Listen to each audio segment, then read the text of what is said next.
জয় হরি বল। সকল হরিভক্তের রাতুল চরণে আমার ভক্তিপূর্ণ প্রণাম। আমি বর্তমান যে জায়গাটিতে রয়েছি এটি হচ্ছে বাগেরহাট জেলায় চিতলমারী থানা সিপাট গঙ্গাচন্নায়, এবং এই যে আমার সামনে যে পুকুরটি দেখতে পাচ্ছেন এটি হচ্ছে সেই গঙ্গা পুকুর, যেখানে আপনারা জানেন যে অশ্বিনী ঘোষার জন্মস্থানে 2 দিন ব্যাপী অশ্বিনী ঘোষার স্মরণে 2 দিন ব্যাপী মহোৎসব অনুষ্ঠিত হয়। সেই আজকে যে শুভ যে ঘট স্থাপন, সেই ঘট স্থাপনের মধ্য দিয়ে কিন্তু এই মহোৎসবের শুভ সূচনা এখানে ঘোষণা করা হবে। এবং ইতিমধ্যে দেখতে পাচ্ছেন যে ভক্তরা তাদের মঙ্গল ঘট নিয়ে কিন্তু সেই পূর্ণভূমি সেই গঙ্গা পুকুরে কিন্তু ইতিমধ্যে উপস্থিত হয়েছে।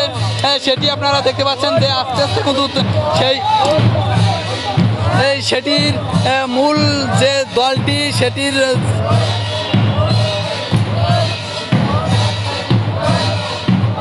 গঙ্গাচন্না অশ্বিনী শিবাশ্রমের পেজ থেকে সরাসরি লাইভ। আপনারা জানেন যে এই আশ্রমে 2 দিন ব্যাপী যে মহোৎসব অনুষ্ঠিত হয়, সেই মহোৎসবের যে শুভ সূচনা যে ঘট স্থাপন সেটি কিন্তু শুরু হয়ে গেছে, যার নেতৃত্বে এই শুভ ঘট স্থাপনের মূল যিনি ভূমিকা রাখতেছেন বাবু কপিল কৃষ্ণ মণ্ডলের নেতৃত্বে কিন্তু এই সুবিশাল যে অনুষ্ঠানের তিনি নেতৃত্ব দিয়েছেন বাবু কপিল কৃষ্ণ মণ্ডল। এবং ইতিমধ্যে সেই পূর্ণ পুকুরে ঘট স্থাপনের জন্য ভক্তিমতী মায়েরা এবং বাবারা কিন্তু তারা লঙ্কা কাশি দিয়ে লাল নিশান উড়িয়ে কিন্তু সেই পূর্ণভূমি সেই গঙ্গাচন্না যে গঙ্গা পুকুরটিতে রয়েছে সেই পুকুরে কিন্তু ইতিমধ্যে ভক্তরা উপস্থিত হয়েছে এবং লঙ্কা কাশির ঝঙ্কারে প্রকম্পিত হচ্ছে 10 দিক। এটি আমরা দেখানোর চেষ্টা করবো।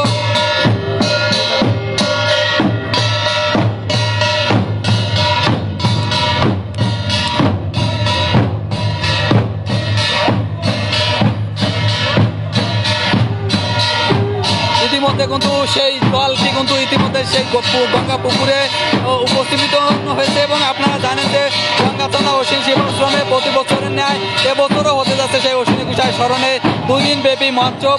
এবং এই আশ্রমে প্রতি বছর 2টি বার্ষিক অনুষ্ঠান হয়ে থাকে। একটি হচ্ছে বৈশাখ মাসের 2 এবং 3 তারিখ, এবং আরেকটি হচ্ছে শ্রাবণ মাসের শেষ মঙ্গল এবং বুধবার অনুষ্ঠিত হয় সিপাট গঙ্গাচন্নায় বার্ষিক হরিনাম মহাযজ্ঞ। এবং আপনারা জানেন বৈশাখ মাসের যে সুবিশাল যে মহোৎসবটি, সেই মহোৎসবটি আগামীকাল এবং আজ সেই শুভ সোমবার সে মঙ্গল ঘট স্থাপন হচ্ছে, এবং তার নেতৃত্বে এই ঘটটি স্থাপন করা হচ্ছে বাবুর কপিল কৃষ্ণ মণ্ডলের নেতৃত্বে কিন্তু এই সুবিশাল দলটির নেতৃত্ব দিয়ে যাচ্ছেন।